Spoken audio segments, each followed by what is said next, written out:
সবাই তো নামাজিই ছিল, সবাই তো হাজিই ছিল, সবাই তো দানবীরই ছিল, মসজিদ মাদ্রাসার সাথেই সম্পৃক্ত ছিল, জালসার সাথেই সম্পৃক্ত ছিল, কিন্তু এরা সবাই ছিল খাঁটি মুনাফিক।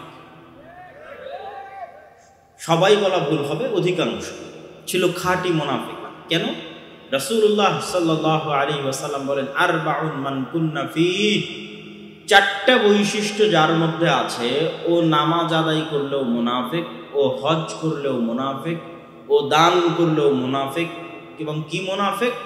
মুনাফিকান খালিসান, খাঁটি নির্ভেজাল মুনাফিক। এক, যে কথা বললে মিথ্যা বলে। দুই, যার কাছে আমানত রাখা হলে আমানতের খেয়ানত করে। দায়িত্ব, পদ কি আমানত না অন্য কিছু? আমানত। আপনাকে একটা মাদ্রাসার প্রিন্সিপাল করা হয়, যেটা আমানত। আপনাকে একটা জেলার ডিসি করা হয়েছে, যেটা আমানত। আপনাকে একটা জেলার এমপি করা হয়েছে, এটা আমানত। আপনাকে ওসির চেয়ারে বসানো হয়েছে, এটা আমানত। আমানতের খেয়ানত করে। ওয়াদা করলে ওয়াদা ভঙ্গ করে, কথা বললে মিথ্যা বলে, অন্যের সাথে মতভেদ তৈরি হলে গালি দেয়, গালিগালাজ করে। তাহলে এই চার ধরনের মানুষ কি খাঁটি মুনাফিক। তাহলে এই সমস্ত মুনাফিকরা এদের মুনাফিকি ঢাকতে চায় আমল দিয়ে, বাহ্যিক আমল দেখাতে চায়। আসলে সকাল সন্ধ্যা বলে মিথ্যা, সকাল সন্ধ্যা আমানতের খেয়ানত করে মানুষের টাকা মেরে খায়, কিন্তু ও যে খাঁটি মুনাফিক এটা ঢাকতে মসজিদে গিয়ে নামাজ পড়ে। ও যে খাঁটি মুনাফিক এটা ঢাকতে ওই হারাম টাকা দিয়ে ভিসা করে হজ করতে যায়। ও খাঁটি মুনাফিক এটা ঢাকতে প্রধান অতিথি হয়, বিশেষ অতিথি হয়, এখানে লক্ষ টাকা দানের ঘোষণা দেয়। কিন্তু আসলে যখন কথা বলে মিথ্যা বলে, যেই পদে বসে থেকে দায়িত্ব পালন করছে ওই পদের খেয়ানত করে। জনগণের হক জনগণকে বুঝিয়ে দেয় না, জনগণের মেরে খায়। তাহলে ইসলামী রাষ্ট্র কোনটা? ইসলামী রাষ্ট্র মানে সবাই নামাজি হয়ে গেল? তাহলে তো আগেরটাই ইসলামী রাষ্ট্র ছিল। ইসলামী রাষ্ট্র মানে সবাই হাজি হয়ে গেল? তাহলে তো আগেরটাই ইসলামী রাষ্ট্র ছিল। ইসলামী রাষ্ট্র মানে যেখানে একজন সিঙ্গেল পার্সন, একটা সাধারণ জনগণও তার ন্যায্য হক থেকে বঞ্চিত হবে না, ওটা ইসলামী রাষ্ট্র। সেই দিন একজন পুলিশ খারাপ ব্যবহার করেছে আর্মির মেজরের সাথে, পরে পুলিশ আর্মির পা ধরে ক্ষমা চাচ্ছে, তো এটা ইসলামী রাষ্ট্র না। একটা রিক্সা চালকের সাথেও যদি অন্যায় আচরণ করা হয়, তো রিক্সা চালকের পা ধরে ক্ষমা চাইতে হবে, এটা ইসলামী রাষ্ট্র। আর্মির পদে আছে, এমপিতে আছে, এই জন্য তার সাথে অপরাধ হবে না, আর যে রিক্সা চালিয়ে বেড়াচ্ছে তার সাথে অপরাধ হবে, এর নাম ইসলামী রাষ্ট্র নয়। তাহলে ইসলামী রাষ্ট্রের এই যে ভালো কল্যাণকর দিকগুলো মানুষকে বলা হয় না, বোঝানো হয় না, জানতে দেওয়া হয় না। ইসলামী রাষ্ট্র মানেই আপনাকে বেঁধে সালাতে নিয়ে যাওয়া হবে, আপনাকে পর্দা করতে বাধ্য করা হবে। এর আগে ইসলামী রাষ্ট্র মানে আপনারা কেউ অত্যাচারিত হবেন না, মাজলুম হবেন না, সবার হক বুঝে পাবেন, এটা তার আগে। বাজারে কোনো সিন্ডিকেট থাকবে না, বাজারে অবৈধ মজুদদারি থাকবে না, জোরপূর্বক ইচ্ছাকৃত মানুষ পণ্যের দাম বাড়াবে, এটা অসম্ভব, অকল্পনীয়। রাসূল সাল্লাল্লাহু আলাইহি ওয়াসাল্লামের শাসন ব্যবস্থায়, খোলাফায়ে রাশিদিনের শাসন ব্যবস্থায় ওটা অসম্ভব এবং অকল্পনীয়। বাজারে কোনো সিন্ডিকেট থাকবে না, অবৈধ মজুদদারি থাকবে না, বাজার তার স্বাভাবিক অবস্থার উপর দাম নির্ধারণ হবে। যেমন চাহিদা, যেমন যোগান, তার উপর ভিত্তি করে বাজারে স্বাভাবিক অবস্থার উপর ভিত্তি করে দাম নির্ধারিত হয়। আরো অসংখ্য পয়েন্ট আছে ইসলামী রাষ্ট্রের। আপনি সুদ মুক্ত ঋণ ব্যবস্থা পাবেন। সুদী ঋণ ব্যবস্থা মানুষকে গোলাম বানায়। আজকের আমরা ইউরোপ এবং আমেরিকার শাসন ব্যবস্থার যদি প্রশংসা করি, কিন্তু একটা জিনিসের অবশ্যই নিন্দা করতে হবে, যে চলমান আমেরিকা এবং চলমান ইউরোপেও যদি ইসলামী শাসন ব্যবস্থা প্রতিষ্ঠিত হয়, তো তারা ইউরোপের মানুষ এখনকার চাইতে ভালো থাকে। তো আপনি বলবেন, আব্দুল্লাহ ভাই, এটা বেশি বাড়াবাড়ি হয়ে গেল না? ইউরোপের এত উন্নত শিক্ষা ব্যবস্থা, আমেরিকার এত উন্নত বিজ্ঞান এন্ড টেকনোলজি, এত উন্নত মানবাধিকার, তারপরে আপনি বলছেন ইসলাম যদি আমেরিকা এবং ইউরোপে প্রতিষ্ঠা হয়, তাহলে এখনকার চাইতে আমেরিকা এবং ইউরোপের মানুষ ভালো থাকবে। কোন অর্থে, কোন সেন্সে? এখনকার আমেরিকা এবং এখনকার ইউরোপে যদি সব কিছু থাকে, একটা জিনিস নাই, মানুষের অর্থনৈতিক স্বাধীনতা নাই। এটা আমি আপনাকে বোঝাতে পারবো। যে ইউরোপে বসে আছে, আমেরিকায় বসে আছে, যে গেছে, সে বুঝতে পারবে যে অর্থনৈতিক স্বাধীনতা কিভাবে নাই।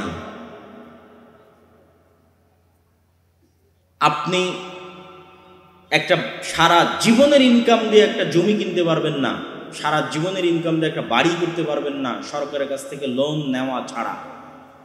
সারা জীবনের ইনকাম দিয়ে আপনি আপনার সন্তানকে পড়াবেন লোন মুক্ত অবস্থায়, খুব কঠিন।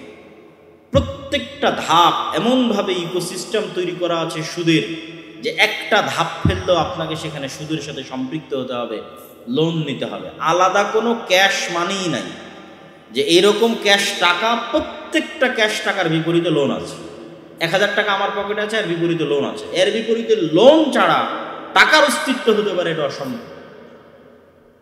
এইভাবে ভয়ঙ্করভাবে একটা সমাজ লোন কেন্দ্রিক গড়ে উঠেছে, এবং লোন কেন্দ্রিক গড়ে ওঠার জন্য সবচেয়ে বড় ফাঁদ যেটা শয়তান তৈরি করেছে, তার নাম ক্রেডিট কার্ড। এখানেও থাকতে পারে 2-1 জন ক্রেডিট কার্ডের। তো এই জন্য আমাদের প্রয়োজন আছে ইসলামের, এবং পৃথিবীর সর্বোন্নত শাসন ব্যবস্থা ইসলাম। আর সর্বশেষ যে পয়েন্টে আলোচনা করছিলাম, যে আমেরিকা ইউরোপের চাইতে উন্নত শাসন ব্যবস্থা ইসলাম। কেন? আমেরিকা ইউরোপে কি নাই বলেন তো? অর্থনৈতিক স্বাধীনতা নাই, সুদ ছাড়া আপনি কিছু করতে পারবেন না। আর ইসলাম আপনাকে অর্থনৈতিক স্বাধীনতা দিবে, বাজারে অর্থের স্বাভাবিক গতি বিরাজমান করবে। একটু সাইডের বাম পাশে যারা আছেন তারা বসে পড়েন ভাই, সর্বোচ্চ আধা ঘন্টা আলোচনা হবে, আধা ঘন্টার জন্য বসতে সমস্যা নেই তো, বসলেই পরিবেশ ঠিক হয়ে যাবে, আপনারা একটু বসেন। তো এই জন্য আমাদের ইসলামের সামগ্রিক বিজয়ের দরকার আছে না নাই? আছে। কিন্তু ইসলামের সামগ্রিক বিজয় কিভাবে হবে? কেউ এসে আপনাকে বলবে যে ভোটের মাধ্যমে আমরা ক্ষমতায় চলে যাব, কেউ বলবে আমরা অস্ত্র হাতে নিয়ে ক্ষমতায় চলে যাব। আপনাদেরকে আমি প্রশ্ন করতে চাই, চলমান যে সরকার ক্ষমতায় আছে তারা কি ভোটের মাধ্যমে এসেছে? ভোটের মাধ্যমে আসেনি। তার মানে ভোটের মাধ্যম ছাড়াও ক্ষমতায় যাওয়া যায়। তো তারা ভোটের মাধ্যমে আসেনি, কিসের মাধ্যমে এসেছে? তারা যেই মাধ্যমে এসেছে সেই মাধ্যমটা সবচেয়ে বেশি ব্যবহার করে ইহুদিরা। সেটি হচ্ছে শক্তিশালী প্রতিষ্ঠান তৈরি করা। যারা এখন ক্ষমতায় আছে তাদের প্রত্যেকের পিছনে শক্তিশালী প্রতিষ্ঠান আছে। যেমন বাংলাদেশের সবচেয়ে শক্তিশালী প্রতিষ্ঠান হচ্ছে আর্মি, সেনাবাহিনী। যখন 16 বছর ফ্যাসিজম ছিল তখনও আর্মি সবচেয়ে শক্তিশালী, এখনও সবচেয়ে শক্তিশালী। প্রথম আলো, ডেইলি স্টার তখনও শক্তিশালী, এখনও শক্তিশালী। ব্র্যাক, গ্রামীণ ব্যাংক তখনও শক্তিশালী, এখনও শক্তিশালী। মানবাধিকার সংস্থা অধিকার, অ্যামনেস্টি অফ ইন্টারন্যাশনাল তখনও শক্তিশালী, এখনও শক্তিশালী। তো যখনই চলমান সরকার পড়ে যায় তখন অটোমেটিক ক্ষমতার শূন্যতা পূর্ণ করে দেশে বিরাজমান শক্তিশালী প্রতিষ্ঠানগুলো। কিন্তু আপনি দেখান মুসলমানদের কোটি কোটি ভোটার আছে, কিন্তু মুসলমানদের প্রতিনিধিত্ব করবে এরকম কোনো শক্তিশালী প্রতিষ্ঠান নাই। ইহুদিরা সবচেয়ে বেশি ইনভেস্ট করে এই জায়গাতে। আজকে আমেরিকায় নির্বাচন নিয়ে মারামারি হচ্ছে, ইহুদিরাই মারামারির ধারে কাছেও নাই। কেন ধারে কাছে নাই? ডোনাল্ড ট্রাম্প ক্ষমতায় আসুক, আর জো বাইডেন আসুক, আর কমলা হ্যারিস আসুক, টাকা তারা ইহুদির কাছ থেকে নিয়েছে, মিডিয়া তারা ইহুদিরই ব্যবহার করেছে। তো ইহুদির আছে শক্তিশালী প্রতিষ্ঠান। তোমার মিডিয়া দরকার, মিডিয়া আমার। তোমার টাকা দরকার, অর্থনৈতিক প্রতিষ্ঠান, ব্যাংকিং সেক্টর সব আমার। তো আমি তোমার সাথে ভোট নিয়ে কেন মারামারি করতে যাব? তোমরা যেই ক্ষমতায় আসো না কেন, আমার মিডিয়া লাগবে, আমার টাকা লাগবে। ক্ষমতায় যে আসুক আমার কথায় উঠতে হবে, বসতে হবে।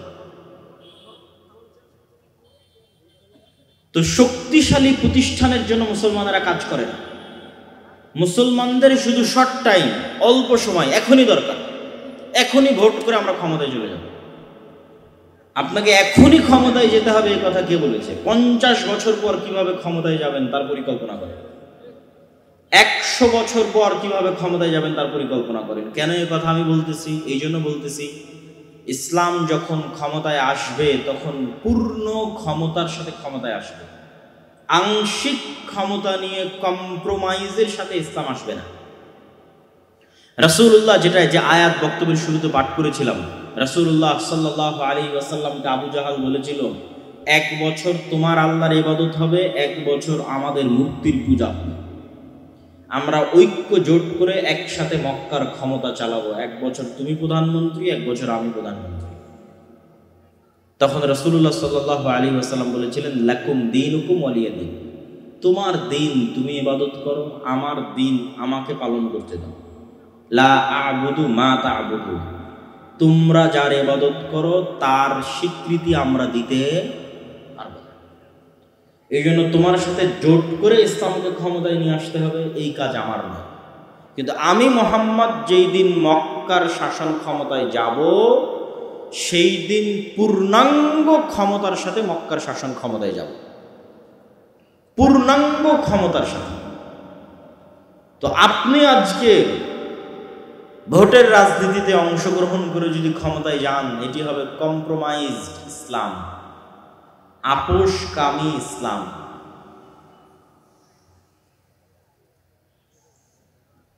তো আপোষহীন ইসলাম পূর্ণাঙ্গ ক্ষমতার সাথে যাবে রাষ্ট্রে, তার জন্য কি লাগবে? তার জন্য শক্তিশালী প্রতিষ্ঠান তো লাগবেই, তারও আগে লাগবে ব্যাপক দাওয়াতি কাজ। এই যে আজকে আমি ইসলামী রাষ্ট্রের উপর আলোচনা করছি, এটা দাওয়াতি কাজের অংশ। কেন বলছি ব্যাপক দাওয়াতি কাজ লাগবে?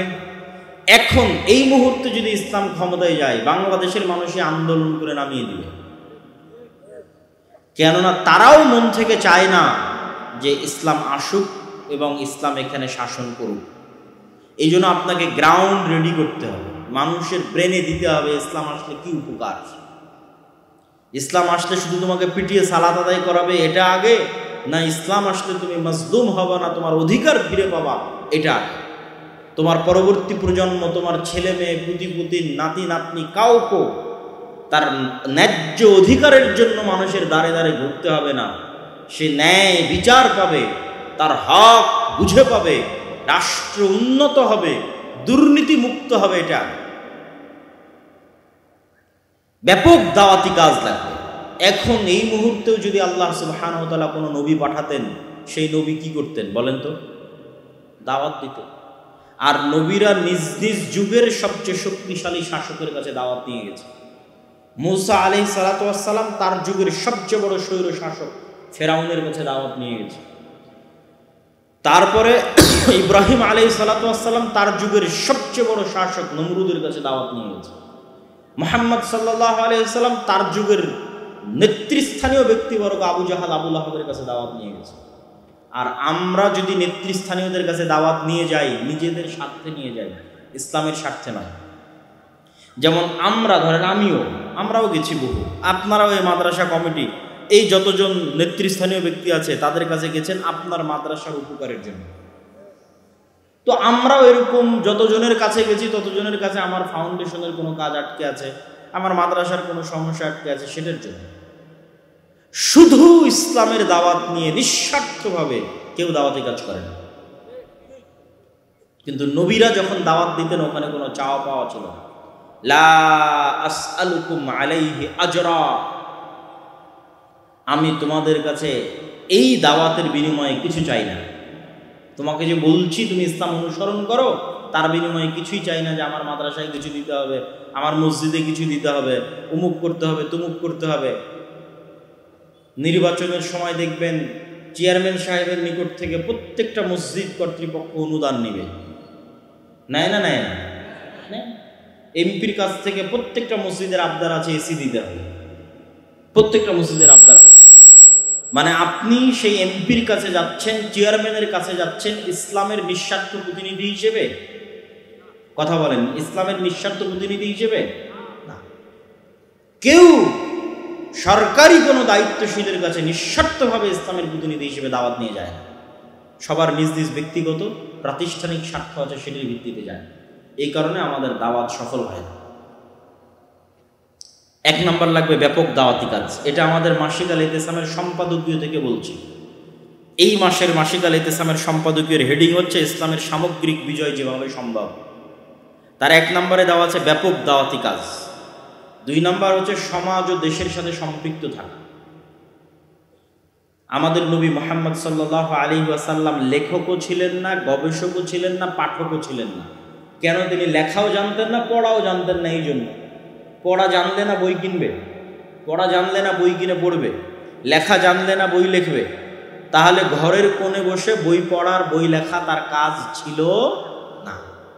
তাহলে আল্লাহর কাছ থেকে কোরআন শিখে 24 ঘন্টা সময়ের আল্লাহর ইবাদত যতটুকু করতেন ততটুকু বাদে সব সময় মানুষের পিছনে দিতেন। মানুষের সুখ দুঃখ, কষ্ট, বিপদ আপদ, সমস্যা মানুষের সাথে উঠতেন বসতেন। মানুষের সাথে সম্পর্ক ছাড়া ইসলামের সামগ্রিক বিজয় সম্ভব নয়। কিন্তু আমরা যারা ইসলামের প্রতিনিধিত্ব করছি, আমরা ইসলামকে মসজিদের মধ্যে আর মাদ্রাসার মধ্যে সীমাবদ্ধ করে দিয়েছি। এই জন্য সমাজ থেকে আমরা ডিসকানেক্টেড। প্রত্যেকটা মাদ্রাসা, প্রত্যেকটা মসজিদ সমাজ থেকে ডিসকানেক্টেড। হ্যাঁ, আপনি বলতে পারেন গত 16 বছর একচ্ছত্র আধিপত্য ছিল দলীয় ব্যক্তিদের। এখন তো অন্তত একচ্ছত্র আধিপত্য নাই। এখন যে শূন্যতা তৈরি হয়েছে সমাজে, সেই শূন্যতার জায়গাগুলো আপনারা মাদ্রাসার আলেম ওলামারা, মাদ্রাসার ছাত্র শিক্ষকেরা, মসজিদের ইমামেরা, তারা সেই শূন্যতার জায়গাগুলো পূরণ করেন। এই শূন্যতার জায়গাগুলো পূরণ করা কঠিন কিছু নয়। ছোট্ট স্ট্র্যাটেজি ফলো করলে পূরণ করতে পারবেন। নেওয়া বাদ দিয়ে দেওয়া শুরু করে, দিলে আল্লাহও দিবে, কঠিন কিছু নয়। ইমাম সাহেবকে শুধু নিতেই হবে এরকম নয়, ইমাম সাহেব দিতেও পারেন, দিলে আল্লাহ ব্যবস্থা করে দিবেন দেওয়ার। আজকে আফগানিস্তানে ইসলাম কিভাবে ক্ষমতায় এসেছে? তারা সমাজের সাথে ওতপ্রোত কানেক্টেড ছিল। সমাজের কে মারা গেল তার জানাজায় যাওয়া, কার বিবাহ হচ্ছে তার বিবাহ অনুষ্ঠানে যাওয়া, কার সমস্যা আছে তার সমস্যার সমাধান করা, সমাজের মানুষের সাথে ফুললি কানেক্টেড থাকা। সম্পৃক্ত হতে হতে একদিন দেখবেন সমাজের মানুষ বিচার সালিশ নিয়ে আপনার কাছে এসেছে, মাদ্রাসাতে এসেছে বিচার সালিশ। গত 16 বছর আসেনি কেন? দলীয় আধিপত্য ছিল। এখন তো দলীয় আধিপত্য নাই। এখন যদি মাদ্রাসাগুলো সক্রিয় হয়, আলেম ওলামা সক্রিয় হয়, দেখবেন গ্রামের বিচার সালিশ মাদ্রাসায় হচ্ছে, হুজুরের কাছে হচ্ছে। আফগানিস্তানে এটি হয়েছে। আফগানিস্তানে সমাজের সাথে সম্পৃক্ত হতে হতে বিচার সালিশ চলে গেছে আলেম ওলামাদের কাছে। আলেম ওলামাদের কাছে গেলে টাকা দিয়েও বিচার করা লাগে না, অবৈধভাবেও বিচার করা লাগে না, ন্যায় বিচার পাওয়া যায়। মানুষের আস্থা তৈরি হয়ে গেছে। আস্থা তৈরি হতে হতে একসময় এভাবে ক্ষমতায় চলে গেছে। কিন্তু আপনাকে সমাজের সাথে সম্পৃক্ত হতে হবে। 3 নম্বরে লেখা আছে মাসিক আল ইতিসামের এই মাসের সম্পাদকীয়তে যে শক্তিশালী প্রতিষ্ঠান তৈরি করা। একটা মিডিয়া আছে আমাদের, মিডিয়া নাই। একটা অর্থনৈতিক প্রতিষ্ঠান আছে ব্র্যাকের মতো, নাই। এই যে মাদ্রাসার হিসাব শুনলাম, 9 লক্ষ টাকা 1 বছরের আয়। আর ব্র্যাকের 1 বছরের আয় কত জানেন? 12,000 কোটি টাকা। 12,000 কোটি টাকা। তাহলে কত শক্তিশালী অর্থনৈতিক প্রতিষ্ঠান ব্র্যাক একাই। ব্র্যাক একাই সরকার চালাতে পারবে। কিন্তু আমরা কোটি কোটি ভোটার মিলে ভোট দিয়েও সরকার চালাতে পারবো না যদি আমার প্রতিনিধিত্ব করার মতো শক্তিশালী প্রতিষ্ঠান না থাকে, শক্তিশালী মিডিয়া না থাকে। এই জন্য শর্ট টাইম কাজ না করে দীর্ঘমেয়াদী কাজ করতে হবে। তারপরে 4 নম্বর পয়েন্ট, আমাদের যে ছোটোখাটো প্রতিষ্ঠানগুলো আছে এই প্রতিষ্ঠানগুলোতে ন্যায় পরায়ণতা এবং সত্যবাদিতা প্রতিষ্ঠা করা। আমাদের প্রতিষ্ঠানগুলোতে বক্তব্যের শুরু যেটা দিয়ে করেছিলাম আবার ওখানেই ফিরে আসতেছি। যেমন আমি একটা মসজিদ চালাই, আমি একটা মাদ্রাসা চালাই, আমি একটা দল চালাই, এখানে সব আছে, ন্যায় পরায়ণতা নাই, সত্যবাদিতা নাই। এটা অনেক কঠিন ও কঠোর জিনিস। এটা আপনি যতক্ষণ বাস্তবায়ন না করতে পারবেন আল্লাহ আপনাকে রাষ্ট্র ক্ষমতা দিবে না। আপনি নামাজ পড়ে জান্নাত যেতে পারেন, আল্লাহর কাছে ক্ষমা নিয়ে জান্নাত যেতে পারেন, কিন্তু নেতা আল্লাহ আপনাকে বানাবে না যতক্ষণ আপনি বলবেন সত্য, করবেন ন্যায়। তো ন্যায় জিনিসটা কত কঠিন আপনাকে দেখাই। দুনিয়ার বহু ইমাম বিবাহ করেননি এই ভয়ে যে স্ত্রীর হক ন্যায়ভাবে যদি না দিতে পারেন। ন্যায় পরায়ণ হওয়া এত সহজ জিনিস না। আপনারা বাপের সম্পত্তি বন্টন করার সময় যদি ভালো জায়গাটা, ভিটি জমিটা, উঁচু জমিটা, দামি জমিটা, বেশি ফসলি জমিটা নিজে নিয়ে থাকেন, আর কম দামিটা পানিতে ডুবে থাকাটা যদি বোনকে দিয়ে থাকেন, তাহলে ইসলামের দৃষ্টিতে আপনি চোর আর দুর্নীতিবাজ। আপনি বোনের কাছে ক্ষমা নিয়ে জান্নাতে যেতে পারেন, কিন্তু আপনি আল্লাহ আপনাকে কোনোদিন দেশ জাতির নেতৃত্ব দিবে না। গোলামি ভাগ্যে লেখা আছে, এ কোনোদিন নেতা হতে পারবে না। ওকে হয় হিন্দুর গোলামি করতে হবে না, ইহুদির গোলামি করতে হবে না, আর একটা দলের গোলামি করতে পারবে, পরবর্তী প্রজন্মকে প্রজন্ম গোলাম থাকবে। আর যদি বলে যে না আমি স্বাধীন হব, নেতা হব, বাংলাদেশের নেতৃত্ব দিব, পৃথিবীর নেতৃত্ব দিব, তাহলে আল্লাহ সব নবী রাসূলকে জন্মগত যেই গুণ দিয়ে পাঠিয়েছে, বলে সত্য করে নেয়। আমাদের নবী মুহাম্মদ সাল্লাল্লাহু আলাইহি সাল্লাম সত্যবাদী, ন্যায়পরায়ণ, জন্মগত। ইসলাম আসার আগে থেকেই সমগ্র মক্কা জানতো যে সারা মক্কায় কারো কাছে গেলে ন্যায় বিচার পাওয়া যাবে, সেটা মুহাম্মদ। কারো কাছে জিনিস রাখলে আমানত রক্ষা হবে, সেটা মুহাম্মদ। কেউ যদি সত্য বলে সদা সর্বদা, সেটা মুহাম্মদ সাল্লাল্লাহু আলাইহি ওয়াসাল্লাম। কিন্তু আমরা ওই যে শুরু করেছিলাম, নামাজি হওয়ার পরও, হাজি হওয়ার পরও খাঁটি, কি বলেছিলাম, খাঁটি মুনাফিক। খাঁটি উনিও মুনাফিক, যিনি তার বোনকে ন্যায়ভাবে সম্পত্তি বন্টন করে দেয়নি, মুনাফিক। সম্মানিত উপস্থিতি, তাহলে ন্যায় পরায়ণতা এবং সত্যবাদিতা যদি আপনি আপনার মসজিদ মাদ্রাসায় প্রতিষ্ঠা না করতে পারেন, আল্লাহ আপনাকে নেতৃত্ব দিবে না। তো মসজিদ মাদ্রাসায় ন্যায় পরায়ণতা প্রতিষ্ঠা বলতে আমি কি বুঝাচ্ছি? ধরেন একটা ইসলামী দলে একটা মাদ্রাসার প্রিন্সিপাল, একটা মসজিদের কমিটির সভাপতি যদি শিক্ষককে যোগ্যতার ভিত্তিতে নিয়োগ না দিয়ে স্বজন প্রীতির ভিত্তিতে নিয়োগ দেয়, তাহলে তিনি কি ন্যায়পরায়ণ? একটা মাদ্রাসার প্রিন্সিপাল যদি যোগ্যতার ভিত্তিতে শিক্ষক না দিয়ে স্বজন প্রীতির ভিত্তিতে দেয়, সে কি ন্যায়পরায়ণ? ন্যায়পরায়ণ নয়। একটা দলের আমির যে কর্মীটা রাত দিন পরিশ্রম করছে, ওকে পদ না দিয়ে যে সারাদিন আমিরের জিহুজুর করে ওকে পদ দিচ্ছে, তো সে কি ন্যায়পরায়ণ? আপনি আহলে হাদিসের মধ্যে যত বিভেদ আছে, দেওবন্দি হানাফিদের মধ্যে যত মতভেদ আছে, দেওবন্দি হানাফিদের যদি একটা মাদ্রাসা ভেঙে আর একটা মাদ্রাসা হয়, একটা দল ভেঙে আর একটা দল হয়, আহলে হাদিসের যদি একটা মাদ্রাসা ভেঙে আর একটা হয়, একটা দল ভেঙে আর একটা হয়, এগুলো একটাতেও ফতোয়া, আকিদা, মাসলা মাসাইলের মতভেদ নাই। প্রত্যেকটা জায়গায় কারণ হচ্ছে, হয় যিনি দায়িত্ব পালন করছেন তিনি ন্যায়পরায়ণ নন, তিনি সত্যবাদী নন, অথবা তার অধীনস্থ যে দায়িত্ব পালন করছিল সে ন্যায়পরায়ণ নয়, সত্যবাদী নয়। ন্যায় থাকলে কখনো মারামারি হবে না, মানে উভয়ই যদি ন্যায়পরায়ণ হয়, মারামারি বিভেদ হবে না। কেউ না কেউ অন্যায় করছে, হক নষ্ট করছে, এই জন্য সেখানে বিভেদ তৈরি হয়েছে। মা এবং বোনেরা ওইটির সাথে মিলিয়ে দেখতে পারেন, ন্যায়পরায়ণতা কঠিন জিনিস। শুধু পর্দা ইসলাম বিষয়টা এমন নয়। আপনি শাশুড়ি হিসেবে বউয়ের সাথে ন্যায়পরায়ণ কিনা, এটা আগে ইসলাম। বউ হিসেবে সে তার শাশুড়ি আম্মার সাথে ন্যায়পরায়ণ কিনা, এটা আগে ইসলাম। শাশুড়ি আর বউয়ে যদি গন্ডগোল লাগে, তো ওখানে কি নাই? ন্যায়পরায়ণ। হয় শাশুড়ি জালেম, না হয় বউ জালেম, হয় শাশুড়ি মাজলুম, না হয় বউ মাজলুম, কিন্তু তারা সবাই ঠিকই নামাজি, সবাই পর্দাশীলা। কিন্তু ইসলামের বেসিক যে জিনিস ন্যায়পরায়ণতা এবং সত্যবাদিতা, সেটি তাদের মধ্যে নাই। সম্মানিত উপস্থিতি, আমি আমার বক্তব্যকে দীর্ঘায়িত করার পক্ষে নই। তাহলে এই যে মুসলমানদের সামগ্রিক অধপতন, এই অধপতন থেকে উদ্ধারের জন্য ধারাবাহিক যে পয়েন্টগুলো বললাম, আরও দুটো পয়েন্ট বলবো, আরও দুটো পয়েন্ট বলে শেষ করব বক্তব্য। ধারাবাহিক পয়েন্টের একটা বললাম, ব্যাপক দাওয়াতি কাজ করতে হবে।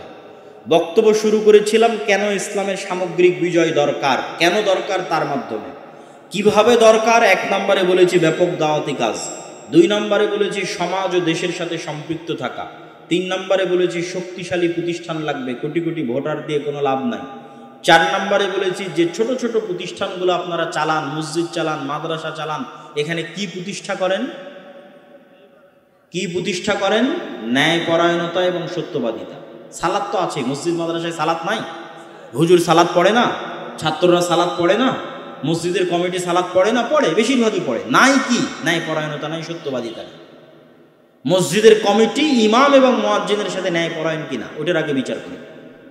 যদি মসজিদে ন্যায় পরায়ণতা প্রতিষ্ঠা হয়, মাদ্রাসায় ন্যায় পরায়ণতা সত্যবাদিতা প্রতিষ্ঠা হয়, ওই মসজিদ মাদ্রাসা থেকে আল্লাহর দয়ায় আপনারা রাষ্ট্র ক্ষমতায় চলে যাবেন। আল্লাহ অন্যায়কারী মিথ্যুককে কখনো রাষ্ট্র ক্ষমতা দেয় না, দায়িত্ব দেয় না, নেতৃত্ব দেয় না। আর দুটো পয়েন্ট কি করতে হবে?